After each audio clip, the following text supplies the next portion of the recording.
Xo'sh tog'a, mana 1 yildan beri tinmay operatsiya qilinglar deb uydagilar keladi, o'zi keladi, lekin kasallikni asoratlari unga yo'l qo'ymaydi.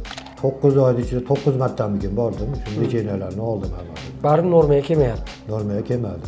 Qanaqa kateterni qo'ygandan keyin chiqqan siydik u 1,5 litr emas, 1 kilo 800 gacha bordi.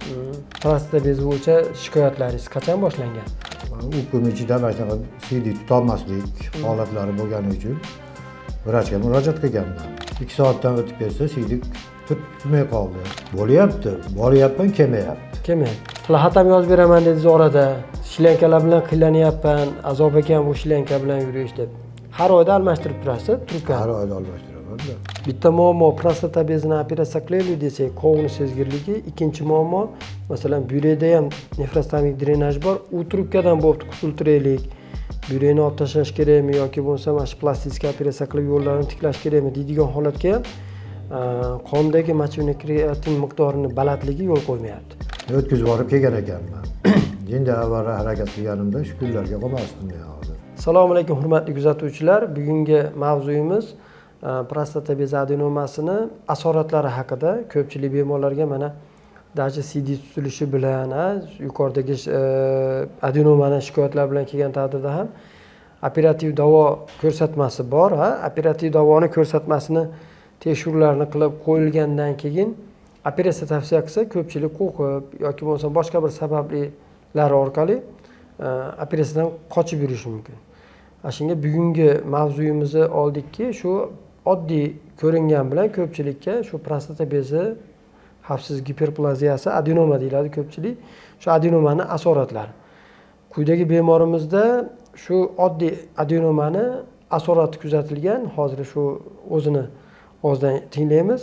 Nima holatlar bo'lgan, necha yildan beri nima holatlar bilan yurganini aytib beradi. Ho'ja aka, birinchi murojaat mana shu prostata bezi bo'yicha shikoyatlaringiz qachon boshlangan? Bunga bir 4 yil, 5 yil oldi bunga. Shu vaqtida men u kun ichida mana shunaqa siydik tutolmaslik holatlari bo'lgani uchun vrachga murojaat qilganman. Keyin ular aytdiki, o'zi qildiring dedi. O'zi qildirdim, o'zi qildirgan vaqtida siydik qopimda 800 gram siydik bor deb aytishdi ular. Qoldiq siydik. Qoldiq siydik dedi. Keyin ular aytdiki, o'zingizlar urologga dedi, maslahat qiling dedi. Men urologga bordim. Borsam urolog aytdiki, sizni dedi tezlik bilan kateter qo'yish kerak dedi. Men aytdim, uydagilarga bir maslahat qilib, men kelaman dedim. Shu boy endi boshqa doktorga uchradim, urologga. Urolog aytdiki, "Mana dorilarni ichib turing." Dedi, men shu dorilarni ichdim. Siz shu tekshiruvlaringizni ko'rgan. Tekshiruvni ko'rgan. 800 gram qoldiq siydik bor. Siz aytgansizki, "Mana shunaqa turibga qo'yaman deyapman u vrach" deb turib, u vrachga aytgansiz. Ya, aytganman.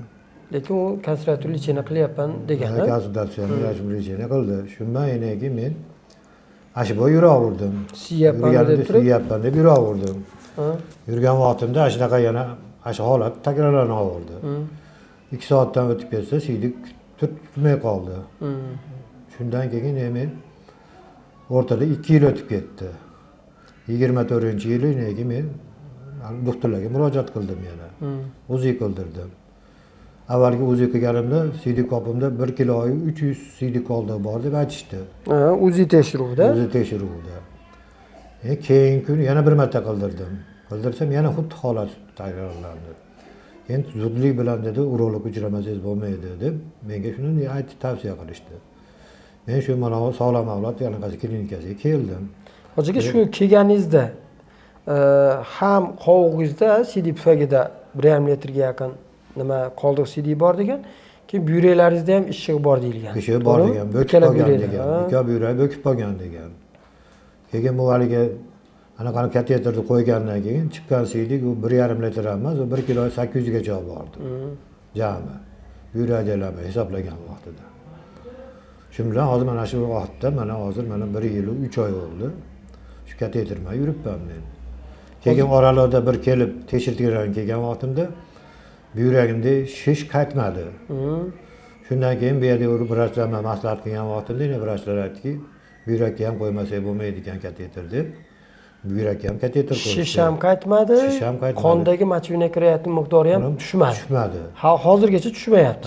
Ha, shu vaqtlarda men o'lchatganimda 250-260 edi. Mochvina kreatinlar anaqasi miqdori. Endi hozirgi kunga kelib, endi kechagina bir aloqa qildirdim, topshirdim. 164 ko'rsatish olyapti. Shu mochvina kreatin tushirish maqsadida necha marta nefrolog nazorati bo'lib davolanib chiqdingiz? Buni o'rtasida nefrologni anaqasi necha marta bir 9 oyda ichida 9 martamikin bordim. Shu lecheniyalarni oldim hammasini. Baribir normaga kelmayapti. Normaga kelmadi. Endi mana shu yaqin o'rtada bir 2 oy ichida nefrologga borganim ham men uni o'rtasida o'zim mana shu aytgan tavsiyalarni qildim. Diyet ushaysiz dedi. Shularni qildim. Endi 2 oy burun anaqa qilgan vaqtimda tekshirtirganimda mochvina kreatinni 150 edi. Endi mana 3-4 kun bo'ldi, yana topshiruvdim, bir qator ko'raychi nima oldi ekan desam, yana 164 ga chiqib qolibdi hozir. Hozir bemorimizda ikkita sabab bor. Bittasi qondagi mochvina kreatin miqdorining pasaymasligi, ikkinchisi sistematik drenaj qo'yilgan siydik qopini sezuvchanligini yo'qolgani. Atanema-chapuzre deymiz. Shu umuman sezgisi yo'q. Bemorga qisqaruvchanligini aniqlash maqsadida sistematik drenajni berkitib, siyishga tavsiya qilganimizda necha kun berkitib yurdi? 2 sutka bekitdim. 2 sutka. Siyish hissi bo'lmadi. Bo'ldi. Bo'lyapti. Boryapman, kelmayapti. Kelmaydi. Yo'q, u darajada haligi siydik qovoq to'lgani, boshqasini sezmaysiz. Yo'q, qovoq to'lgani bilinyapti. Sezilyapti. Bilinyapti. Bunaqa joyim og'rib qoladi haligi. Og'riganga o'xshab. Endi u 2 sutka bo'lganda-da. 2 sutka bo'lgan. bo'lgan. 5 soat, 6 soat, 12 soatda emas. Endi o'zi aslida chap yuragimdan faqat 200 gram sotkada chiqa keladi xolos. 200 gram, 250 gram keladi. Undan oshiq kelmaydi. Endi men shu 2 sotkanikini hisoblab turib, yarim litr olar ekan, yarim litrda kelarmikin deb bekitib ko'rdim. Bekitib ko'rsam, yarim litrda men endi quvg'im hali og'riq his qildim. Butaligi hojatxonaga borib kelganga o'xshaydi, lekin kelmaydi. Bitta ikkita tomchi kelib qoladi xolos, boshqa kelmaydi. Shundan yana kelib hozir murojaat qilib turibman endi. Hozir ikkita qarshilik bor-da. Bitta qarshilik mochvina kreatin miqdori anesteziologlar masalan tushmaguncha narkoz bermayman deydi. Ikkinchisi biz mutaxassislar urologlar quvg'ini sezgirligi tiklanmaguncha operatsiya qilib bo'lmaydi. Sabab operatsiya qilingandan keyin ham baribir quvg' sezgirligi tiklanmasa nima bilan qolishingiz mumkin, trubka bilan qolishingiz mumkin deb aytiladi. Shuning uchun hozir endi shunga bemorlarga qanaqa tavsiya qilasiz? Mana har kelganda o'zingiz aytasiz, doktor operatsiya qilsak qanaqa bo'ladi? Operatsiya qilavering. Tilxat ham yozib beraman dedingiz orada. Shlankalar bilan qiynalanyapman, azob ekan bu shlanka bilan yurish deb. Har oyda almashtirib turasiz trubkani? Har oyda almashtiraman-da. Oyda bir marta kelib, ishtasi kuni kelib almashtiraman shlankani. Orada o'tkazmayman hech ham unaqa vaqtini. Qiyinchiligi bor o'ziga yarasha. Qiyinchiligi bor, yotish turishda qiyin. Bir tomonlama yotasiz ekan, bunda baribir chalqancha yotolmaysiz, botadi. Vaqti kelgan vaqtda shlankadan qon ham kelib qolyapti. Endi shuni yana bir murojaat qilib kelyapman. Bir iloji bor. Hozir operatsiya qilaylik deyapmiz, lekin asoratlar bari yo'l qo'ymayapti-da unga. Yo'l qo'ymayapti. Shunaqa. Shuning uchun bemorlarga nima tavsiya qilasiz? Mana ko'pchilik bemorlar keladi, hozirgi aytganimizdek, operatsiya qildirish kerak, sizga operatsiya ko'rsatmasi bor ekan, mana o'zingizda qoldiq siydik qolyapti, prostatani hajmi kattalashib ketgan. O'zingizning shikoyatlaringiz ham shunga tushyapti mana. Tunda 4 mahal, 5 mahal siygan chiqyapman, siydikning oqimi pasaydi deyapsiz. Shuning uchun operatsiya qilish kerak sizga, ertaga shu trubkaga to'qnashasiz yoki bo'lmasam xuddi siz singari to'qnashib operatsiya qilsa yechimi bor, lekin sizdaqa qovoqni sezish hissi yo'qolib, shunaqa holatlar bo'lsa, keyin bemor o'zi qiynaladi-da. Shuning uchun tavsiyangiz qanaqa bemorlarga? Bemorlarga endi tavsiyam vaqtida kelib shuni ko'rsatish kerak, operatsiya qildirish kerak edi. Iloji yo'q bo'lgandan keyin operatsiya qilish kerak. Chunki boshqa iloji yo'q, boshqa variant yo'q. Endi bu prostatani dori bor-bor anaqa bo'lmas ekan baribir. Shunaqa, Kichraytirib bo'lmas ekan uni.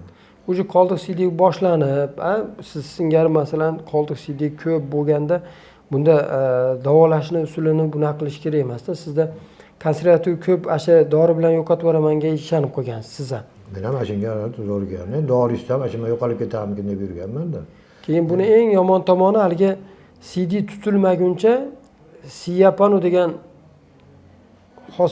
nima bilan aldanib qoladi-da bemor. Endi shu kasalliklarni so'raganimda men ko'pchilik bo'lganlardan so'raganman. Men so'rasam aytdiki, men dedi mog'dorini ichdim, siydigim yaxshi bo'lib qoldi, siyishim dedi. Men ham shu dorilarni hammasini ichib ko'rdim. Omnig ichib ko'ring dedi, omnig ichdim. Tamsol ichib ko'ring dedi, tamsol ichib ko'rdim. Shu dorilarni ichganda ham kechasi turarmidingiz? Ha, turardim. Kechasi 2 mahal, 3 mahal, 4 mahal ham bo'lib ketardi. Chunki men choyni ko'p ichardim. Kechqurun yotishdan avval ham choyni ko'p ichardim. Bir chaynak choy tugatib, inekin yotardim. Nimagadir haligi tomoq qurigan go'sht edi. Ashingina choy ichib yotardim. Hozir bemorimizda ikkita muammo, hali aytgandek, bitta muammo prostata bezini operatsiya qilaylik desak, qovuni sezgirligi, ikkinchi muammo masalan buyrakda ham nefrostomik drenaj bor, u trubkadan bo'pti qutultiraylik. Buyrakni olib tashlash kerakmi yoki bo'lmasa mana shu plastik operatsiya qilib yo'llarini tiklash kerakmi deydigan holatga ham qondagi mochivniy kreatin miqdorini balandligi yo'l qo'ymayapti. Shuning uchun bemorlarimizga tavsiyamiz o'z vaqtida urologga murojaat qilish va qilingan tavsiyaga amal qilish. Sabab oddiy ko'ringan bitta prostata bezi adenomasi shu bemorimizda mana yaqqol misol. Hoji tog'a mana 1 yildan beri tinmay operatsiya qilinglar deb uydagilari keladi, o'zi keladi, lekin kasallikni asoratlari unga yo'l qo'ymaydi. Shuning uchun har bir bemorimizga o'z sog'ligiga ahamiyatli bo'lishni talab qilamiz, tavsiya qilamiz. Agarda sizda masalan o'sha prostata bezi adenomasidagi shikoyatlar, qiyinchiliklar, yuqoridagi aytgan shikoyatlar kuzatiladigan bo'lsa, Sog'lom avlod klinikasiga murojaat qilishingiz mumkin. Bizda yetarli оборудование bor, lazer deysizmi, boshqa deysizmi, shunaqa usullar. Mabodo ba'zi birlar qiynaladi. Hozir mana men deydi Turkiyaga yoki Rossiyaga borib qildiraman deydi-da. Shunaqalarga ham har oyda Rossiyadan bitta mutaxassis kelib, mana shu professor bilan birgalikda operatsiya o'tkazamiz. Kimdir masalan boshqa urologga uchrasa, hajmi katta ekan, siznikiga mumkin emas deyishi mumkin. Shunaqalarga ham yechim bor. Xudo xolasa hajm rol o'ynamaydi. Shunaqa hozir lazer apparatlar chiqqan, kesmasdan CD yo'li orqali kirib operatsiya qilsa, shu darddan xolis bo'ladi. Menga ham hozir mana shu doktorimiz aytyapti, qani endi hozir qilib yuborsak operatsiya, sizga mumkin emas deyapti mana hozir. 1 yil 3 oy oldi. Shunday yuribman mana hozir. Ikkita trubka bilan. Ha, ikkita trubka bilan. Kelyapman, aytyapti, tog'a sizga mumkin emas hozir deyapti, mana shunaqa bilan yuribmiz endi. Sabr qilib yurib turing tog'a deyapti, xo'p deyapmiz biz ham endi. Endi qon analizlaringiz normaga tushsa. Endi bularga aytish bo'yicha endi o'tkazib borib kelgan ekanman. Endi avval harakat qilganimda shu kunlarga qolmasdim men hozir. Qutulib ketardim bu narsadan. Trubkasiz o'zingiz mustaqil siyib yurgan bo'larsiz hozir. Ha. Sheriklar singan. Shuning uchun iloji yo'q bo'ldi endi. O'z sog'ligingizga e'tiborli bo'ling. Agarda otangizdami, akangizdami, yosh keksa otaxonlarda shunaqa shikoyatlar, kasalliklar kuzatilsa, Sog'lom avlod klinikasiga murojaat qilishingizni so'rab qolaman.